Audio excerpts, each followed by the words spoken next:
하겠습니다. 시작. 여호와의 사자가 하늘에서부터 두 번째 아브라함을 불러 이르시되 여호와께서 이르시기를 내가 나를 가리켜 맹세하니 내가 이같이 행하여 내 아들 내 독자도 아끼지 아니하였은즉 내가 내게 큰 복을 주고 내 씨가 크게 번성하여 하늘의 별과 같고 바닷가의 모래와 같게 하리니 내 씨가 그 대적의 성을 차지하리라.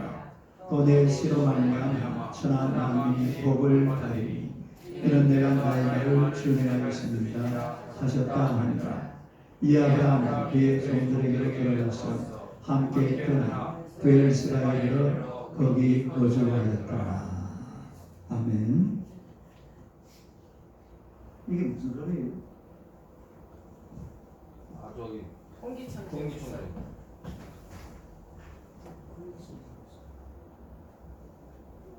이걸 꺼보세요.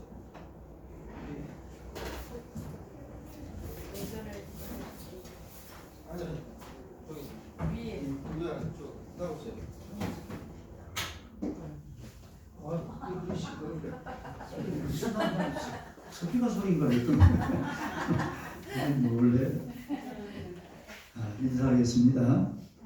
하나님은 당신을 사랑하십니다.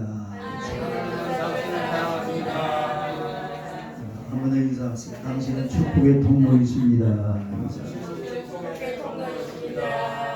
할렐루야. 네, 오늘의 말씀으로 자, 이제 올 마지막 시간입니다. 여호와 이레 한번 읽어봐요. 시작. 여호와 이레. 여호와 이레. 여호와 이레라는 제목으로 한번 말씀을 전하도록 하겠습니다. 여호와 이레는 하나님의 또 다른 이름이죠.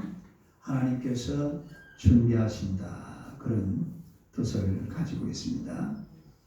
이 아브라함이 이제 이삭을 제물로 바치려고 하는데 그 제단 곁에 이 숯불에 뿔이 걸려서 얻어가지도 못하는 그런 양 한 마리가, 순양 한 마리가 거기 숯불 곁에 있는 것을 보았습니다. 그러니까 이제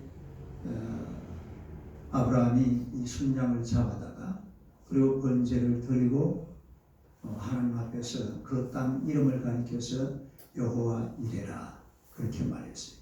여호와 이레. 이 땅 지명이 된 거죠. 여호와 이레라는 그 말이. 그러니까 우리 하나님께서 아브라함의 믿음 또 아브라함의 순종 이것을 인정했다.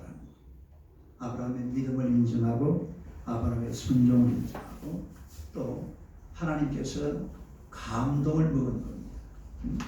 이 아브라함이 하는 그 믿음과 순종을 보니까 하나님께서 감동을 받으신 그런 장면을 보게 되는데 우리 16절을 한번 봅시다.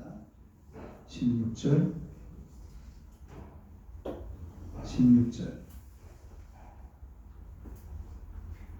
한번 읽어요. 시작. 이러시되 여호와께서 이러시기를 내가 나를 가리켜 맹세하니 내가 이같이 행하여 내 아들 내 독자도 아끼지 않으리라. 이게 하나님께서 아브라함의 신앙을 인정하셨다. 또 아브라함의 그 순종을 통해서 감동을 받으시다라는 그런 장면을 보게 되는 이런 부분이죠. 그러니까 아브라함은 하나님의 테스트를 통과했습니다. 하나님의 테스트를 통과해야 돼. 우리가 이 하나님의 테스트를 통과하고 나면 시험 치고 나면 어때요? 시험을 잘 치면 합격도 하고 진급도 하고 높은 자리에 올라가기도 하고 그렇게 하잖아요. 마찬가지로 우리가 이 신앙도 하나님의 테스트에 통과를 하고 나면 그 다음에는 하나님의 보상이 있습니다. 그 하나님의 보상이 뭐로 나타났습니까? 이 아브라함의 씨가 아주 많아지고 자손이 번성해지고 그 다음에 또 대적의 문을 열고 전쟁에서 싸워서 승리하고 거기다가 내 씨로 말미암아 천하 만민이 복을 받으리라. 이런 엄청난 축복을 아브라함이 받아 누리는 것을 보게 되는데 이 천하 만민이 받아 누리는 복, 이 복이 과연 어떤 복인지 제가 지난 주간에 두 가지를 말씀드렸죠. 죄사함의 축복, 또 하나는 부요함의 축복, 다른 죄사함의 축복, 부요함의 축복. 오늘은 세 번째로 건강의 복입니다. 한번 읽어봐요. 시작. 건강의 복. 하나님께서 아브라함의 시 예수 그리스도를 통해서 우리 천하 만민에게 주신 이 복이 뭐냐면 건강의 복이에요. 여러분 이 성경은 가만히 한번 읽어보면 이 사람들의 건강을 엄청나게 챙깁니다. 성경이 아주 사람이 그 건강하게 살아가는 것을 아주 귀하게 생각을 해요. 또 실제로 우리가 보면은 인간의 가장 큰 관심사 중에 하나가 바로 이 건강 문제입니다. 사람이 건강해야 이것도 할 수 있고 저것도 할 수 있고 다 할 수 있잖아요. 그러다 보니까 이 건강이라는 단어가 사람들에게 굉장히 중요한 그런 자리를 차지하고 있는데, 우리가 이제 한 해가 저물어가고 새해가 다가오면 사람들이 인사를 하는데 뭐라고 인사를 하냐면 새해에는 건강하시고 마음에 원하는 모든 소원들이 다 성취되시기 바랍니다. 그래 해요 안 해요? 그래 하잖아요. 그래 많이 하죠. 아니 주로 그렇게 또 새해는 복 많이 받으시고 건강하십니다. 간에 두루두루 평안하시기 바랍니다. 한번 해봐요. 사람 보고 시작. 새해는 저는 건강하고 생각하는 잘 되기 바랍니다. 주사위 잘 되기 바랍니다. 여기에 반드시 들어가는 말이 건강이라는 말이 들어간다는 거예요. 이런 인사말을 많이 한다는 것은 그만큼 건강이 중요하다 그런 이야기겠죠. 건강을 잃어버리면 다 잃어버리는 겁니다. 건강에 문제가 생기면 아무것도 할 수 없는 것이 우리 인생을 알 수가 있는데요. 감기만 들어도 뭘 하려고 하면 굉장히 뭐가 좀 이상해요. 감기만 들어도 괜히 막 짜증나고 몸이 힘들고 막 진땀이 나고 그렇잖아요. 손에 여러분 가시래기, 제가 저번에 한번 이 새끼손가락에 가시래기가 나가지고 이걸 갖다가 자꾸 걸리사서 막 그냥 손으로 잡아 떼버렸어요. 세상에. 그러고 나서 이 새끼손가락이 막 엄지발가락처럼 굵어져 버리더라고요. 툭툭 부어버렸어요. 그래가지고 막 빨고 막 안 돼. 이래가서 2주간 가더라니까요. 요 조그마한 가시래기 하나 요 잘못 건드려 놓으면 큰일 납니다. 큰일 나. 이게 사람이라는 거예요. 그럼 그것만 신경을 쓰여가지고 아무것도 뭘 하기가 힘들어요. 저는 원래 체한다라는 말이 무슨 말인지를 몰랐어요. 누가 뭐 체한다 그러면 아니 뭐 좀 체기져서 제가 작년에 아마 내나고 처음으로 체했던 것 같아요. 이거 체하는 게 그래 어려운 줄은 나는 나고 처음 알았다니까요. 체하고 나니까 막 배가 아프지요. 거기다 온몸에 두드러기가 나더라. 한 2주간 동안 그랬죠. 안 그랬어요? 한 2주간 동안 이 체하는 것 때문에 얼마나 힘들었는지 몰라요. 그걸 뭐 제대로 할 수가 없죠. 옛날에는 병이 들면 많이 죽었어요. 그래서 수명이 짧은 거예요. 그냥 병들어 놓으면 어떻게 보면 치료할 방법이 없으니까 그냥 죽는 거죠. 제가 몇 번 이야기를 했습니다만 제 위에 원래 우리 형님 둘이하고 누님이 홍에 걸려가지고 죽었거든요. 지금 홍에 이거는 병도 아니에요. 이거 병축에 들어갑니까? 병축이 안 들어가요. 병 쳐주지도 않아요. 뭐 감기 정도로 끝내는데 옛날에 홍역으로 많이 죽었답니다. 우리 어머니가 원래 큰아버지가 두 사람이 더 있어야 되는데 큰아버지가 없어요. 작은아버지 한 사람밖에 없어. 위에 두 사람이나 죽어버리니까. 그러니까 이런 건강 문제 때문에 참 병 때문에 고통받는 것이 우리 인생길인데, 우리 예수님이 이 땅에 오셔서 하신 사역 중에서 우리가 3대 사역을 꼽으라 그러면요. 마태복음 4장 23절 한번 봅시다. 한번 읽어봐요. 시작. 예수께서 온 갈릴리에 두루 다니사 그들의 회당에서 가르치시며 천국 복음을 전파하시며 백성 중에 모든 병과 모든 약한 것을 고치시니. 고치시니. 할렐루야. 네. 여기 보니까 세 가지가 나와 있죠. 뭐예요? teaching, preaching, healing. 따르기 teaching, 디지 preaching, 브릿지 healing. 뭐예요? 가르치고 전파하고 고치고. 가르치고 전파하고 고치고. 이 세 개가 예수님의 3대 사역입니다. 예수님의 3대 사역. 예수님의 3대 사역. 그런데 그 중에서 이 고치는 사역이 제일 많아요. 우리 예수님이 공생의 3년을 쭉 돌아보면 그 사역의 70%가 병 고치는 사역입니다. 무슨 사역? 병 고치는 사역. 그러니까 예수님이 병 고치는 얘기를 쭉 병을 고치면서 성경을 써내려가는 겁니다. 예수님이 병 고친 그 사건이 바로 성경 얘기가 되는 이런 것을 우리 성경을 통해서 쭉 보게 된다는 거예요. 그래서 예수님의 이야기는 어찌 보면요, 병 고치는 이야기입니다. 병 고치는 이야기. 병 고치는 이야기. 숱하게 많은 병든 자들을 만나서 그들을 다 치료해주고 그리고 성경을 기록하는 그런 예수님의 모습을 보게 되는데요. 그리고 또 이 치유 사역이라는 것은 십자가 위에서도 이루어졌어요. 어디에서 이루어져요? 십자가 위에서. 베드로전서 2장 24절 한번 읽어봅니다. 시작. 친히 나무에 달려 그 몸으로 우리 죄를 담당하셨으니 이는 우리로 죄에 대하여 죽고 의에 대하여 살게 하려 하셨습니다. 그가 채찍에 맞음으로 너희는 나음을 얻었나니. 그가 채찍에 맞았다는 말이 무슨 말입니까? 그가 십자가를 졌다 이 말이죠. 그러니까 예수님은 십자가 위에서도 병 고치는 사역을 하셨다.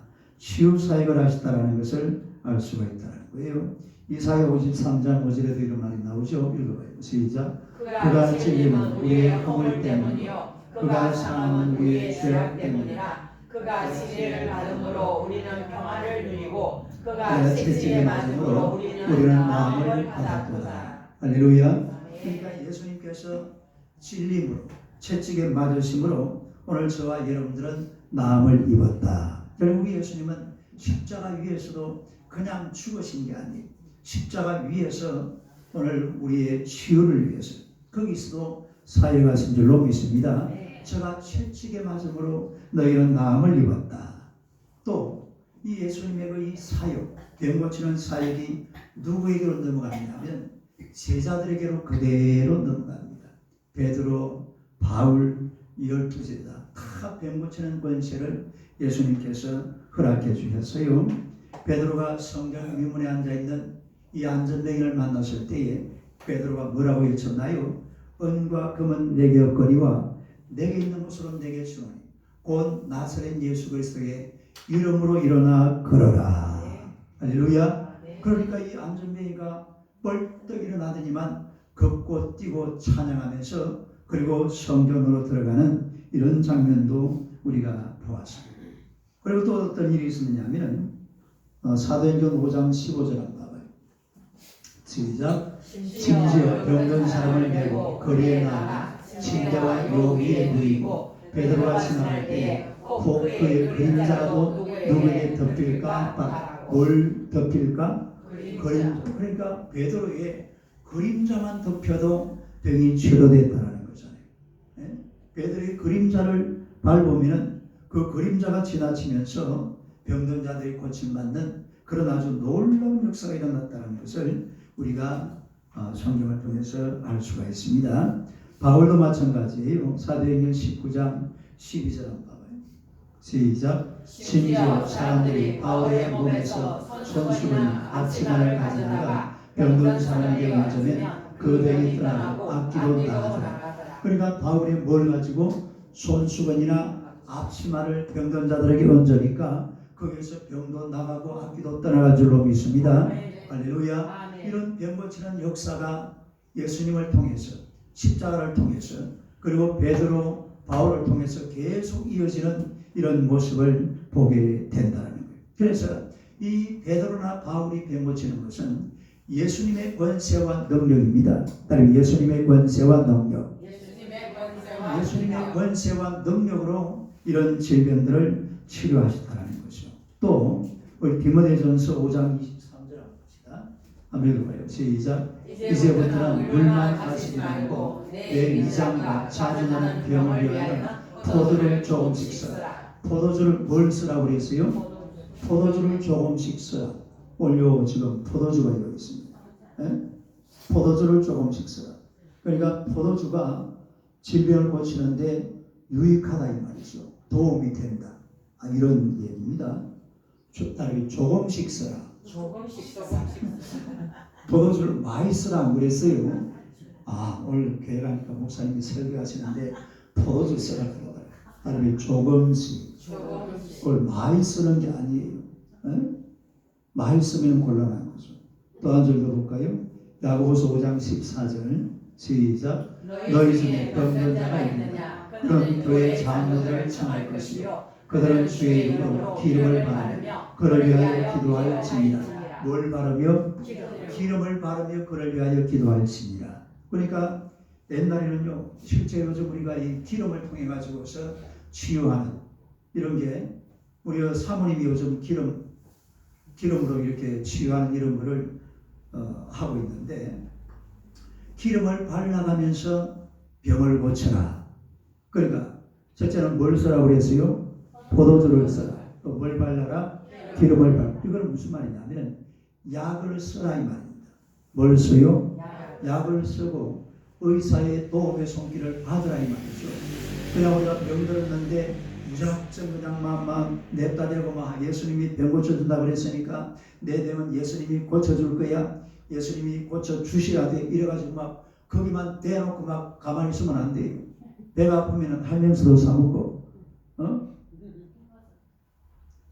그렇지. 겔포스도 사먹고 케토톡도 발라보고 뭐 등등 해서 의사의 손길도 하나님께서 외면하지 않는 것을 우리가 볼 수 있습니다. 그러니까 기독교가 들어가는 곳은 선교사들이 가장 먼저 세우는 게 뭐냐면 바로 병원이에요. 뭘 제일 먼저 세워요? 병부터 세워요. 왜냐하면 어디든지 가보세요. 얼마나 병든 자들이 많은지 모릅니다. 옛날에 우리나라에 선교사가 들어올 거물이면요 가는 곳곳마다 병든 자들이에요. 가는 곳곳마다 굶어 죽는 사람. 이러니까 이 선교사들이 그냥 가만히 있으면 되겠어요. 오자마자 어쨌기나 간에 의사들을 우리나라 사실은요 우리 기독교의 선교사가 제일 먼저 들어온 선교사라면 알렌 선교사입니다. 알렌 선교사. 알렌은 의사죠. 의사. 원래 우리는 알기로 언더우드 선교사, 아벤셀러 선교사를 알고 있잖아요. 근데 그거는 이제 그야말로 선교사로 들어오신 분이고 이분은 의로 선교사로 들어오신 분인데 이미 그 전에 알렌 선교사라는 분이 들어가 가지고요. 이분이 1885년 2월 29일 고종 22년째인데요. 이때에 이 광해원이라는 병원을 세웠어요. 딸이 광해원. 우리나라 최초의 현대식 병원이죠. 광해원이라는 병원을 세웠는데 이분이 원래 미국 공사관의 의사로 있던 자입니다. 미국 공사관의 의사로 있다가 그리고 이제 그 당시에 우정국 사건으로 말미암아서 민영식 씨, 누굽니까?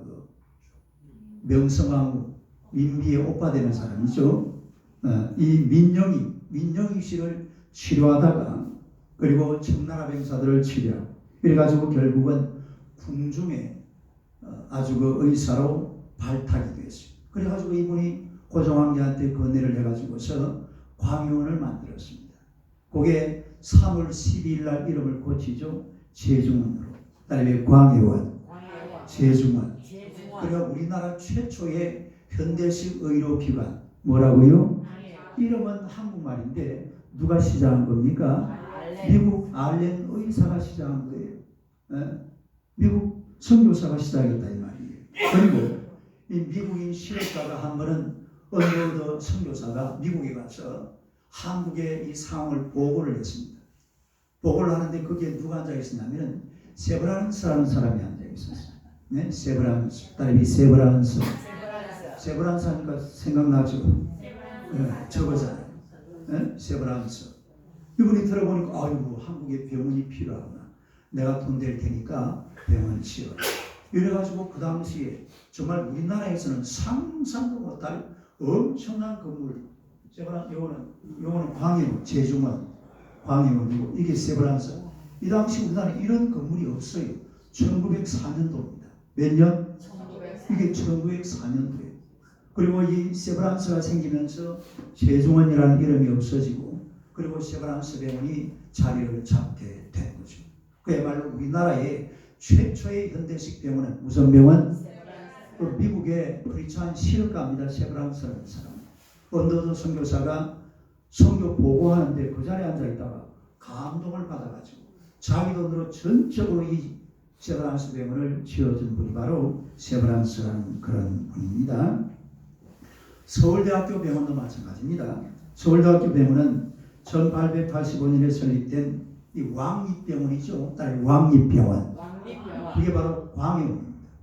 광해원이 제중원이 되고 2주간 만에 그 제중원이 나중에 대한의원이 돼요. 딸이 대한의원. 이 대한의원이 나중에는 조선총독부 의원 및 경성제국대학 의학부 부속병원. 저 이제 일제시대잖아요. 경성제국대학 의학부 부속병원. 그러다가 8.15 광복과 함께 1946년에 국립서울대학 의과대학 및 치과대학 부속병원으로 개칭을 합니다. 그리고 1978년 7월 특수법인 서울대학교 병원으로 개편되어서 오늘까지 이루고 있는 거예요. 네. 그러니까 우리나라 지금 사실은 대표적인 요즘은 삼성병원 그 뭡니까? 아산병원 삼성병원 이런 거 하기 전에는 전부 세브란스 병원 2개잖아요. 서울대학병원. 나머지는 그렇다 치고 이 2개가 사실은 선교사가 시작한 병원이에요. 네? 그리고 곳곳에 보면 동산병원, 또 일신병원, 예수병원 이런 건 전부 교회에서 시작한 거예요. 네. 그러면서 오늘날 대한민국이라는 나라는 평균 수명이 여자가 82세, 남자가 75세 엄청나게 늘었어요. 1930년대에 우리나라 평균 수명이 34살입니다. 몇 살요? 34살. 34살 그게 평균 수명이라니까. 근데 지금은 이런 의료 선교의 도움으로 말미암아서 이런 놀라운 복을 받게 됐다는 거죠. 그래서 우리가 이런 세상이라는 게 그래요. 예. 교회가 들어가면 우리 예수님께서 사람들의 건강을 항상 돌아보시기 때문에 병원을 세운대요. 병원. 딸이 병원을 세웠다. 이게 이제 서울대학 병원이잖아요. 이게 서울대학 옛날 건물이고 이 서울대학 병원도 원래는 광해원에서 그 시초가 시작이 된다. 그런 이야기예요. 네? 그리고 지금 이 명성교회라는 이 교회가 에티오피아에다가 어떤 병원을 설치해 놨냐면 그 MCM이라는 병원을 만들어 놨습니다. 이게 MCM 병원인데 아프리카에서 제일 큰 병원입니다. 무슨 병원? 아프리카 최고 병원이 MCM 병원이에요. 그러니까 교회가 가는 곳에는 반드시 이런 병원이 세워져요. 이게 어디서 출발하는 거니까 예수님의 치유 사역에서 이런 일이 출발하는 줄로 믿습니다. 예수님의 치유 사역. 그래서 하나님 앞에 나아가서 하나님의 은혜 가운데서 하나님의 축복을 받아서 또 예수 그리스도를 통해서 건강을 누리는 그런 성도들이 되시기를 주님의 이름으로 축원합니다. 제가 채찍에 맞으러 나음을 입었다고 했으니까 그런 은혜를 경험하고 살아가야 돼요. 그 다음에 네 번째로 성령 충만의 복입니다. 한번 읽어보세요. 성령 충만의 복. 그러니까 아브라함의 씨를 통해 천하 만민에게 복을 준다고 했는데 그 복 중에 가장 최고의 복은 바로 이 성령 충만의 복. 그러니까 성령 충만의 복. 여러분이 죄가 많은 세상을 누비고 다니는 이런 존재는 바로 마귀의 권세입니다. 그러니까 이 세상은 온통 마귀의 권세 아래서 헤어나지를 못해요. 온 세상의 저주의 씨앗을 뿌리고 이렇게 막 날뛰고 돌아다니는 게 이게 바로 마귀의 역사입니다. 세상의 저주가 임하고 수없는 재앙이 임하고 이런 것들이 다 마귀를 통해서 이 땅에 심어지게 되는데, 여러분, 이 마귀의 아주 잘못된 행동, 이걸 누가 정지시킬 수가 있느냐? 여러분, 길거리 나가보세요. 길거리 나가보면은 차들이 막 엄청나게 다니잖아요. 또 막 추레라 같은 큰 차들, 요즘은 대형 버스, 고속버스 이런 건 얼마나 커요. 그런데요, 경찰이 호로록 누가 호로라게 안 불러봐요. 이런 거 잘하는 사람인데 경찰이 호로라기 부리고 손 한번 쫙 올리면요, 뭐 어마어마한 수백 대 수만 대 차들 그 자리에 다 머물렀습니다. 경찰이 그냥 수신호만 딱 내리면 그냥 수도판, 그 아무도 지나갈 생각을 못해요. 이 수없이 많은 차들은 경찰의 권세를 가지고서 그 자리에 수도를 시키잖아요. 정지를 시킨다 이 말이에요. 그러면 이 마귀의 권세를, 이 마귀가요 정신없이 돌아다니고, 정신없이, 예? 정신없이 지 마음대로 활보하면서 온 세상을 괴롭히고 어지럽히는 게 이게 마귀의 역사입니다. 이 마귀의 역사를 누가 정지시킬 수가 있느냐? 누가 수동시킬 수가 있느냐? 예수 그리스도밖에 없는 줄로 믿습니다. 예수님께서 마귀를 다스리는, 악한 원수마귀 권세를 다스리고 지배하는 예수님만이 이 마귀의 권세를 정지시킬 수가 있는 거예요. 요한일서 3장 8절을 봅시다. 아멘. 시작.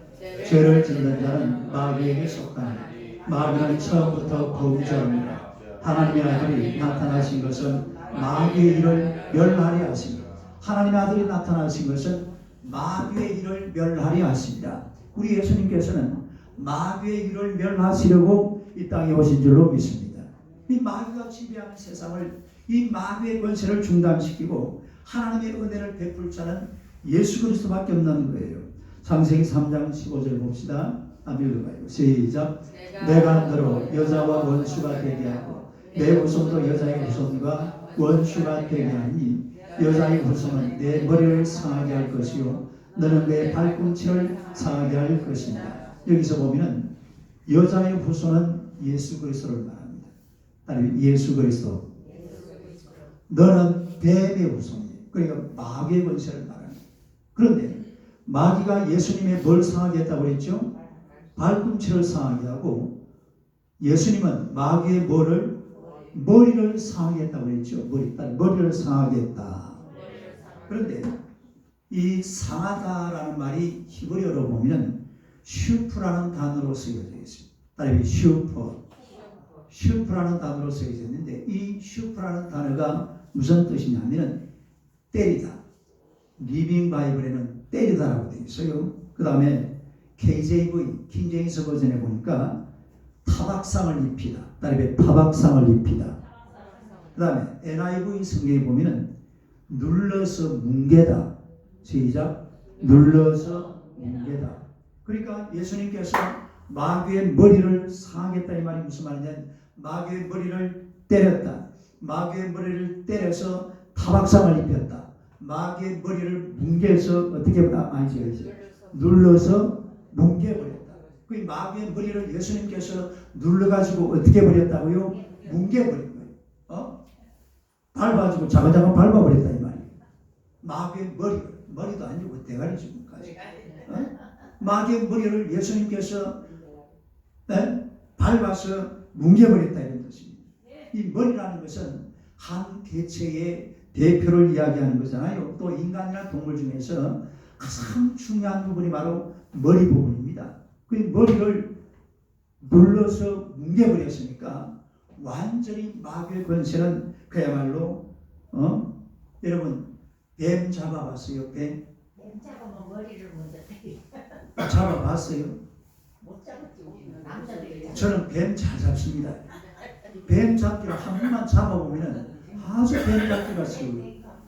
그리고 제가 잡은 뱀들은 독사가 아니에요. 물자식은 뭐가 없어요? 독이 없어요. 같이 그냥 어떨 때는 그 저수지에서 내가 염치고 있으면 주를 왜 따라와요. 근데 그걸 물리도 괜찮아요. 구렁이나 물자시나 이런 거를 물어봐야 그냥 상처만 치료되면 돼요. 독사는 안 돼요. 독사는 물리면 어떻게 돼요? 죽어요. 그거는. 근데 독사는 우리가 사실은 잡아보지 않죠. 독사는 그냥 바로 죽여버려야 돼요. 근데 저 물뱀이 이런 거는요, 딱 잡아가지고 대가리만 딱 잡아버리면 꼬리를 휙 깔고 여기 올라온다고. 아니 손으로 요 딱 뱀 같네. 이걸 딱 잡으면 이게 꼬리가 휙 말려가지고 온 손을 감아요. 그럼 대가리 딱 잡고 있으면 꼼짝 못하는 거예요. 내가 어떻게 하는지 가르쳐주게 한번 해보세요. 이걸 딱 잡아가지고 나설 칼 같은 건 나설 가지고 대가리 밑에를 쫙 한 바퀴 돌려. 네? 나설가 대가리 밑에를 쫙 이렇게 돌려. 그러면은 뱀은 곧 식감이 움직여요. 뱀은 요 둥근 것 같지만 사실은 안에 요가 중간에 비어 있습니다. 요 이제 쌀에 내장이 들어가니까. 그래가지고 그 비어 있는 그 부분에다 딱 잡아가지고 여기다가 손가락을 집어내가지고 쫙 당기면 싹 벗겨진다니까요. 그래가지고 말라가지고 구워 먹으면요, 맛이 그냥 막 셋이 먹다가 둘이 죽어도 모르고, 예? 얼마나 맛있다고. 제가 이렇게 건강한 이유가 이래 뱀을 먹는 거지. 뱀을 잡아가지고 얼마나 우리 구워 먹었는지 몰라요. 예? 그러니까 뱀은 대가리만 잡아버리면 그걸로 끝이에요. 여러분 저 텔레비전 방송 같은 거 몽구스하고 뱀하고 때리 붙잖아요. 몽구스로 어디를 공격합니까? 뱀 머리를 공격해요. 네? 머리를 잡아 물어버리면 머리만 끝나버리면 끝났거든요. 그러니까 마귀의 권세를 오늘 창세기 3장 15절에 보니까 뱀의 비유를 하고 있습니다. 그런데 이 예수님께서 이 마귀의 머리를 눌러서 뭉개버렸어요. 눌러서 뭉개버렸다. 눌러서 뭉개버리고 나니까 예수님의 권세 앞에서 마귀의 권세라는 것은 그야말로 축복나게 아무런 힘도 없는 그런 권세가 되어버리고 마는 거죠. 그래서 마귀의 활동을 정지시킬 수 있는 유일한 권세를 가진 분이 바로 예수님이신 줄로 믿습니다. 이건 예수님만이 가능한 거란 말이에요. 어느 누구도 불가능한 거예요. 요한복음 14장 16절 한번 봅시다. 요한복음 14장 16절 한번 읽어요. 시작. 내가 아버지께 구하겠으니 그가 또 다른 보혜사를 너희에게 주사 영원토록 너희와 함께 있게 하리라. 그런데 예수님께서 십자가를 지시고 죽으셨잖아요. 그런데 마귀의 권세와 싸워서 이깁니다. 이거 어떻게 이깁니까? 3일 만에 뭐 해버려요? 부활해버려요. 예수님을 죽였지만 3일 만에 부활해버리니까 마귀의 권세가 완전히 박살이 나버린 거죠. 전쟁에서 예수님이 승리하신 거예요.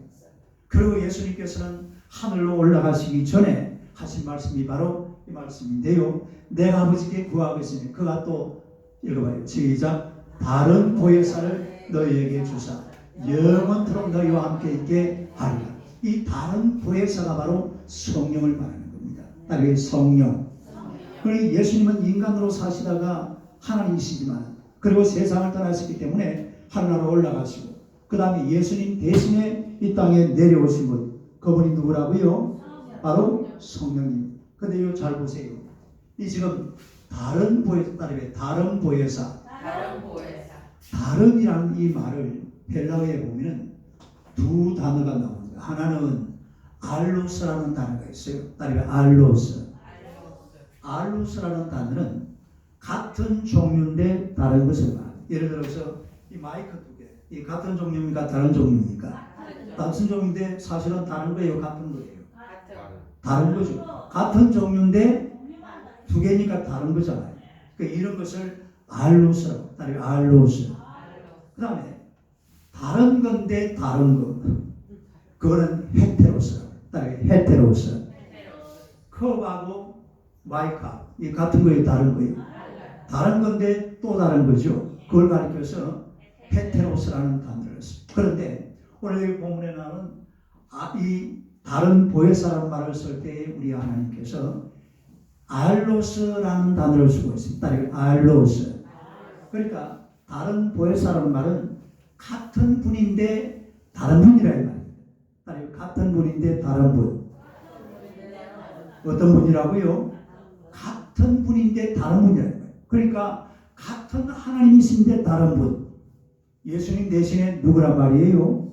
성령님. 그러니까 예수님께서 십자가를 지고 부활하셔서 하늘나라 승천하시고 그리고 다른 보혜사를 보내주셨는데 그분이 바로 성령인 줄로 믿습니다.